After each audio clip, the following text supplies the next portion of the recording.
Stéphane et Alexandre nous reçoivent. On est chez Cresco, fièrement installé à Mascouche. Bonjour, messieurs, comment ça va? Ça va super bien.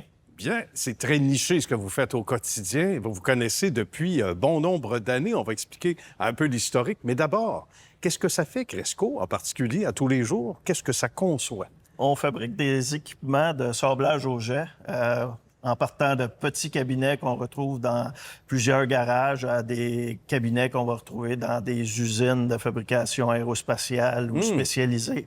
On fait beaucoup de sur-mesure aussi selon la demande des clients. Donc, on a une vaste gamme de produits qu'on fabrique, là. On le disait, c'est très spécialisé. Il n'y en a pas à tous les coins de rue, ça, c'est sûr. Et c'est tant mieux. Donc, vous en avez fait votre cheval de bataille. Vous connaissiez déjà dans une autre vie. Oui, on se connaît depuis une douzaine d'années, qu'on travaille ensemble, qu'on fait des projets et qu'on vend les systèmes, oui. C'est particulier. On disait c'est un rayon spécial. Qu'est-ce qui fait qu'on réussit à obtenir justement un certain succès puis que la machine roule?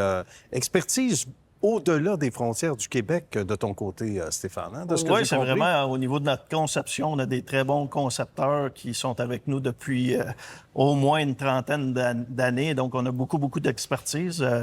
IST Canablas avait été fondé en 1978, puis nous, on a repris la relève depuis 3 ans suite à la faillite de la compagnie, puis on a rapatrié la plupart des employés ici. Donc, on a un gros background au niveau des employés qu'on a avec nous. Donc, on est capable de concevoir à peu près tout ce qui existe dans notre domaine de sablage. Qu'est-ce qui sort le plus d'ici? Parce que ce qu'on voit autour de nous, ça reste pas longtemps sur les planchers.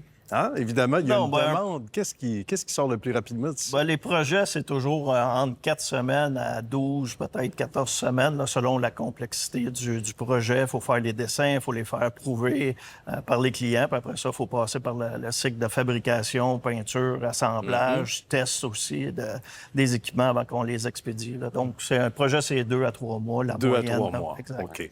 Mais sinon, pour l'ensemble de l'œuvre, est-ce qu'il y a des produits, en fait, des bêtes comme ce qu'on voit, qui sortent plus souvent? Bien, les cabinets de sablage, c'est très populaire parce qu'on les retrouve dans les concessionnaires automobiles, on les retrouve un petit peu partout dans le day-to-day.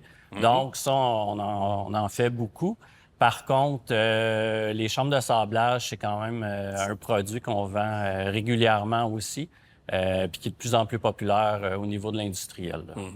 Les gens qui viennent travailler ici, ils doivent être heureux, de belles conditions, parce qu'on peut en parler. J'imagine que la main-d'œuvre, ça fait partie des défis, mais il y a aussi des opportunités, j'imagine, pour du nouveau monde, éventuellement, qui pourrait se joindre à la fête. Oui, présentement, on est dans un plan d'expansion, donc on doit agrandir d'environ 10 000 pieds carrés. L'usine, on a beaucoup de demandes qui deviennent des États-Unis, du reste du Canada. Donc oui, on a plusieurs emplois à combler au cours des prochains mois, là, entre 5 à 10 nouveaux employés, en plus d'un 10 000 pieds carrés qui va s'ajouter à notre bâtisse. Ça, c'est bien. Puis c'est toujours bon signe, Alexandre, hein? Quand on commence à être à l'étroit, ça fait déjà un petit bout de temps qu'on commence à être à l'étroit ici, là. Oui, ça fait déjà plusieurs mois là, que là, c'est un casse-tête, là, essayer d'avoir l'espace nécessaire pour le matériel, l'entreposage et tout, là. On retrouve en arrière surtout les abrasifs, Stéphane, dans cette espèce de visite virtuelle qu'on fait.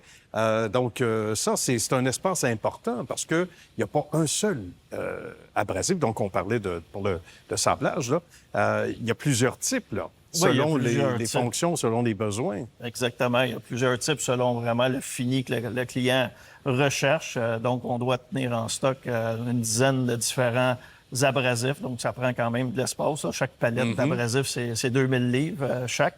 Donc, ça prend quand même un certain inventaire minimum là, pour pouvoir offrir aux clients là, du service, là. Quand on regarde l'ensemble de l'œuvre, on doit être particulièrement fier. Il y a de ces décisions qu'on prend dans la vie, puis on se dit, on n'est pas certain, mais il faut foncer. C'est ce que vous avez fait, bravo, tous les deux, entre autres, et les membres de l'équipe qu'on salue d'ailleurs, parce que vous êtes une belle équipe. On doit être fiers de ça aujourd'hui avec le recul, puis surtout la projection, ce qui s'en vient comme agrandissement, comme développement. Oui, on est vraiment fiers. Ce qui se passe, puis la réponse des clients est vraiment bonne aussi. Oui. Donc, oui, là, c'est vraiment... c'est une fierté. On a mis beaucoup de temps dans les derniers mois, dans les dernières années. Fait que là, ça commence, là, c'est concret. On voit que les fruits poussent de plus en plus. On disait, puis il nous reste moins d'une minute, Stéphane, que tu as une expertise aussi. Et c'est un peu pour ça, à un moment donné, que tu es rentré dans la danse, on peut se permettre l'expression. Tu as une expertise par rapport à l'international, même au niveau national. Il y a des décisions qui doivent se prendre aussi, on le vit, là, surtout ces temps-ci, mais établir des liens, l'Europe, entre autres. Donc ça, c'est important. On ne peut plus simplement faire les choses localement, là. En tout cas pas dans votre domaine. Non, pour sécuriser vraiment notre avenir, on a décidé d'investir beaucoup d'argent dans le développement de nos produits pour les vendre en Europe. Donc, ça demande des nouvelles certifications pour aller dans ces marchés-là, qui, eux, on doit faire quelques modifications, si on veut, à nos cabinets. Mais on est en processus. Là, on investit beaucoup d'argent dans le développement pour les certifications européennes. Donc, on veut diversifier nos marchés puis prendre la chance d'aller avec le free trade là, entre le Canada puis l'Europe aussi, là, qui est en train de s'instaurer. Puis je pense que pour beaucoup d'entrepreneurs, c'est une décision que tout le monde doit prendre, c'est de se diversifier puis plus avoir un lien direct avec juste les États-Unis. De ne pas être dépendant avec, évidemment, ce qui se vit. Puis un jour, ce sera terminé tout ça, puis on aura un marché de plus qu'on va accueillir probablement à bras ouverts. Hein? On va être d'accord là-dessus. Merci beaucoup à vous deux. Merci et bravo pour votre belle expertise. Bonne suite de succès. Bon agrandissement surtout. Parfait. Merci bien. Merci beaucoup. Merci.